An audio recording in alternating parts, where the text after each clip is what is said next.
I'm here once more in Patty's restaurant. This here is that particular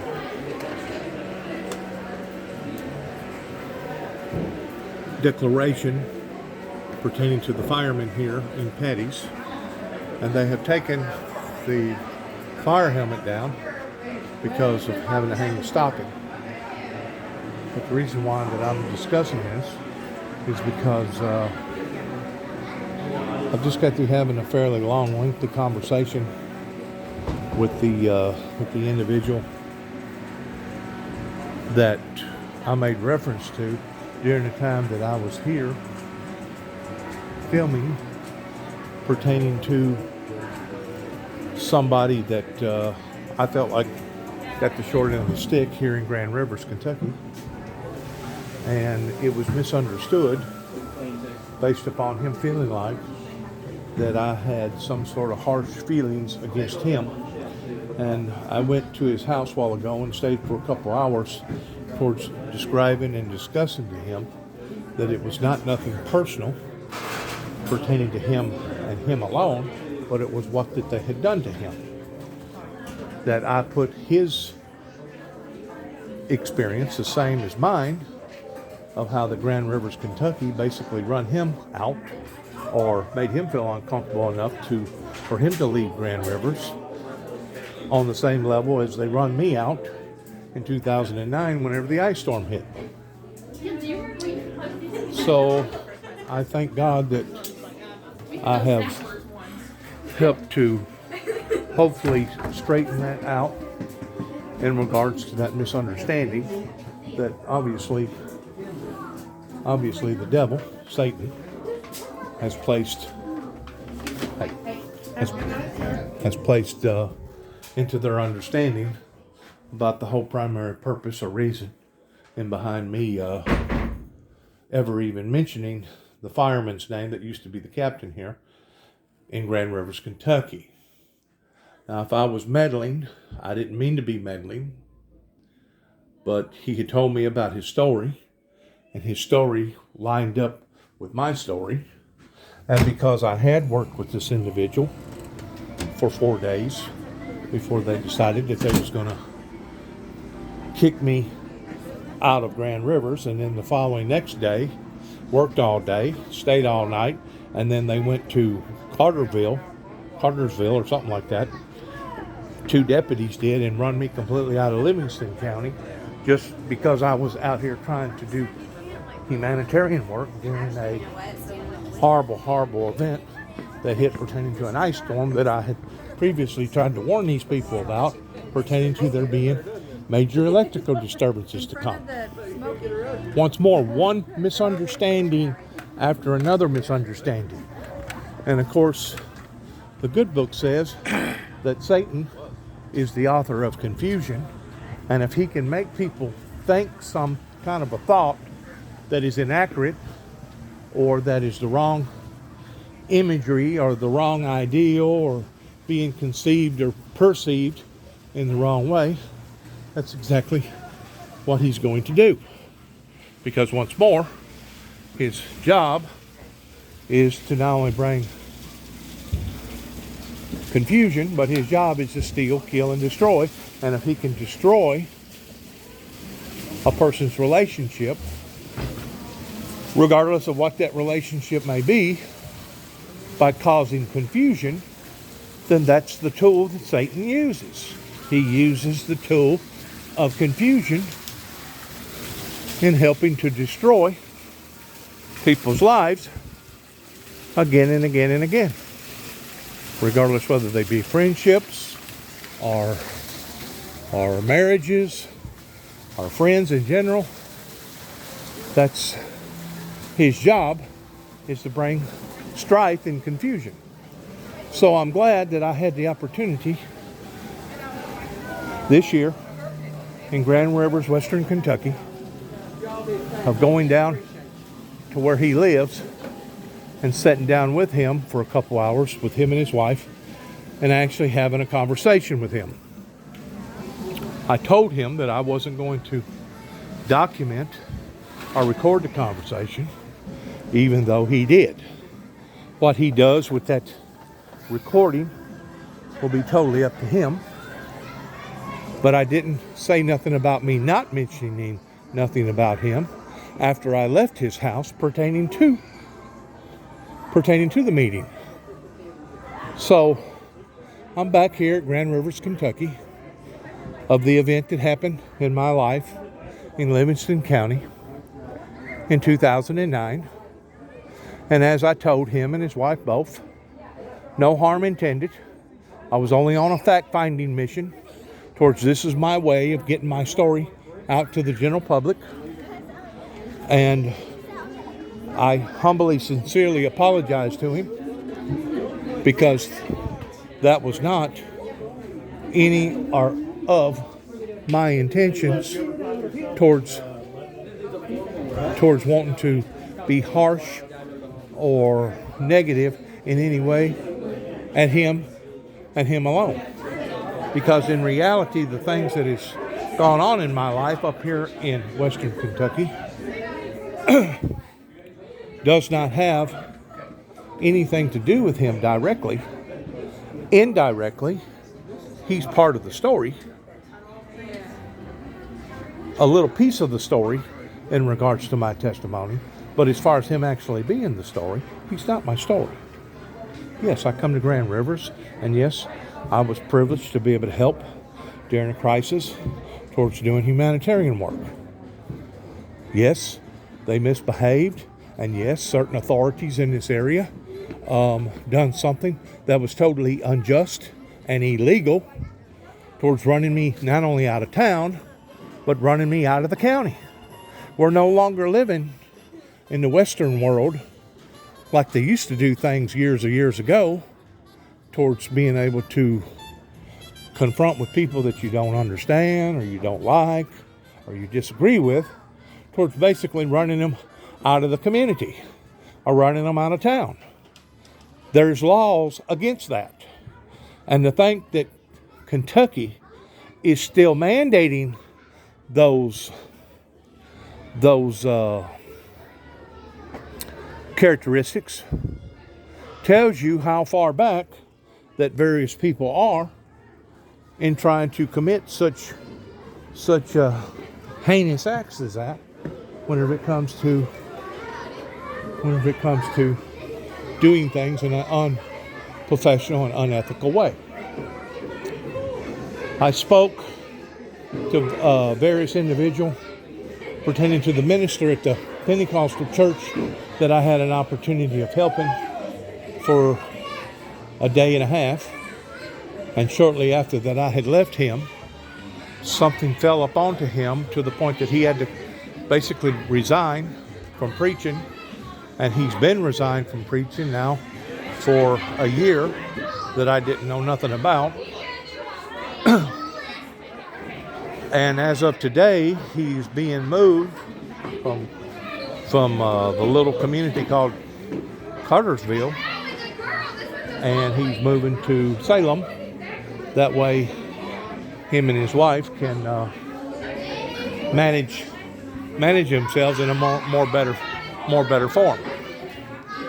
I'm so sorry for Mr. Troy, that used to be the chief fireman out here in Grand Rivers for years, and I'm so sorry for the minister that abruptly went through what he went through shortly after me and his first interview, roughly about a year or so ago.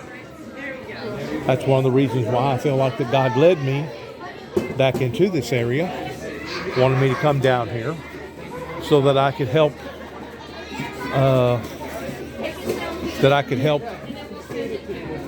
I'm going to use this terminology, that I could help straighten out the mess or the confusion that Satan himself helped to create down here, not only about the Kentucky Dam, but about various things and various thoughts in various people's minds here in Grand Rivers, Kentucky. Being able to understand who your enemy is one thing. Being able to understand what your enemy is, not only who he is, but what he is another thing. But being able to understand your enemy's tactics towards why they're doing what they're doing, in regards towards wanting to destroy the true Christians' lives, pertaining to the true motives of why they're doing what they're doing. And like I was telling him, there was actually a pattern of this persistent behavior coming from law enforcement agencies, not only here in Kentucky, but Tennessee, Oklahoma, and yes, even part of Georgia, that there was a pattern of this type of characteristics towards wanting to destroy my life in some form or fashion, beginning in 1983 in a little town called Kenton, Tennessee, in Obion County, Tennessee. This is the whole primary purpose for me making the videos. This is the whole primary purpose for me talking and being open with various people about what has occurred in my life, because I know what they've done. I know why they've done it. We know who they are. We know what they are, and we're going to expose them to the general public. And in exposing them to the general public, we're also going to help straighten out some of the messes or the confusion that Satan has helped to bring in not only my life, but in a great deal of people's lives, towards Satan being out to kill, steal, and destroy.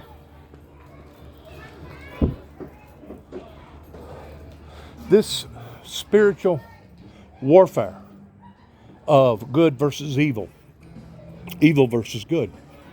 If someone tells you that this is only your imagination, if someone tells you that these things aren't real, you need to tell them that these things are real and that it's not your imagination whenever it comes to true demonic, satanic, spiritual warfare. It's really come down so creepy in the year 2021 pertaining to the existence of what went on with COVID and what's went on with the droughts and what's went on with the fires and what's went on with the hurricanes and what's went on with our system towards it being basically shattered, not only in America but throughout the world. It's really become creepy in the fact that I've never seen things become this unstable this quick on a world level. And you may be saying, well, that's simply because of the internet and everybody being in contact with the net, the internet. No, it's not just the internet. I realize that there's more publicity over these things that are and has occurred in regards towards this activity. But the bottom line is this: as I was telling Brother Troy a while ago, that ministers a church of his own, that is a minister, a shepherd, that if you'll compare time whenever the person come up to Christ and said, we know who you are, for thou art the Holy One, as thou come to torment us before our time. And if you'll put that in the same parallel with what the book of Revelations talks about, as far as Satan coming down in great wrath, because he knoweth his time is short. If you'll put both of those verses together, time, it lays out a sequence of not only who Satan is, what Satan is doing, but why Satan is doing what he's doing. And the bottom line is this: he's struggling, he's fighting tooth and nail, he's doing everything possibly that he can towards bringing destruction into human beings' lives. And I'm not just necessarily talking about my own personal life, but I'm talking about all the true saints of God, or those who are striving towards sainthood, being the elect. That is his job, is to bring destruction into innocent people's lives and get people of thinking the wrong ideals about certain people of an event that you did not have no intentions whatsoever in what that they was accusing you of. It just tells you, or it tells me, the mastermind of Satan, of how that he can corrugate into people's minds and get them to thinking, just because I may have been so passionate about what I was trying to say that I let my emotions get the best of me and I raised my voice a little bit.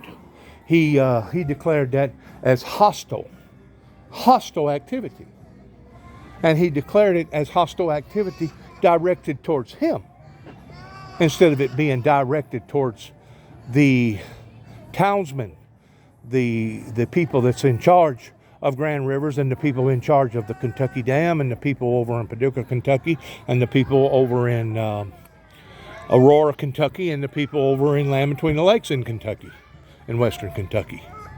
Because of the gravity of all these things that has occurred, and because they kept continually happening again and again and again in some form or fashion, either in Kentucky, Tennessee, or in places like Oklahoma or even Georgia, it has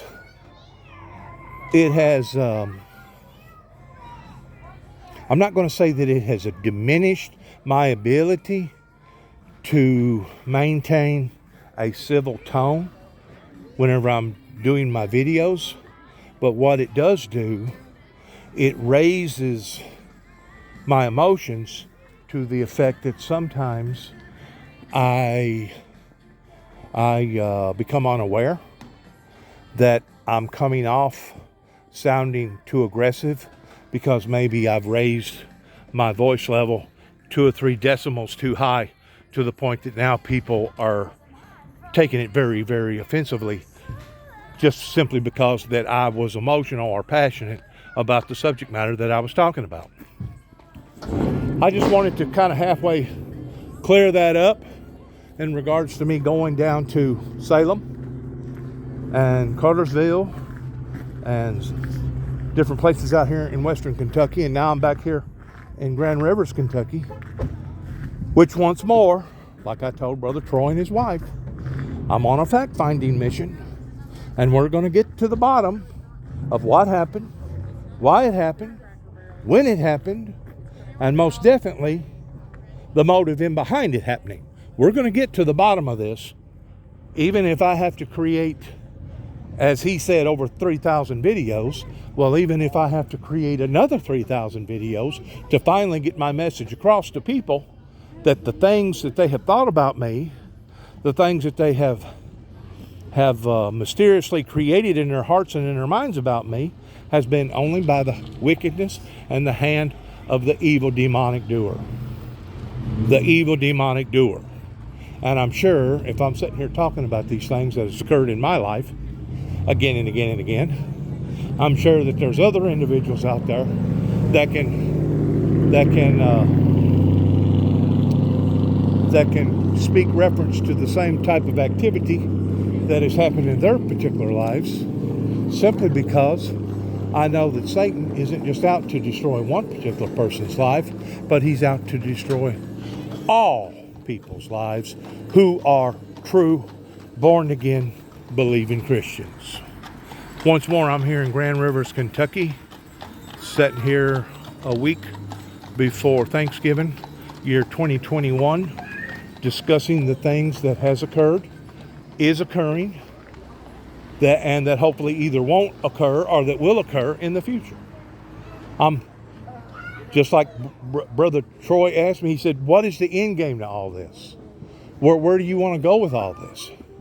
I said, the end game is to see a great, mighty awakening pertaining to a revival.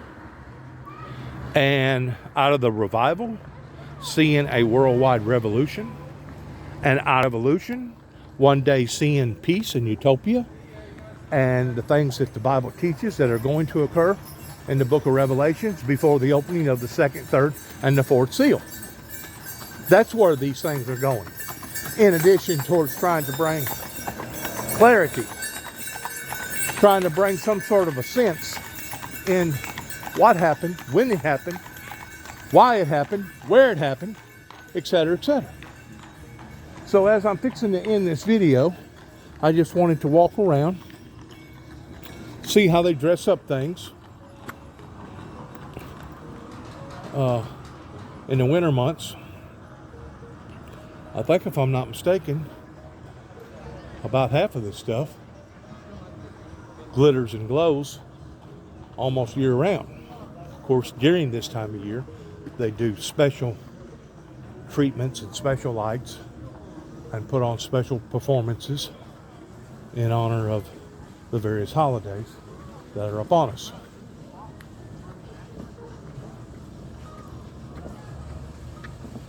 Join us for our Festival of Lights beginning the first Friday of November.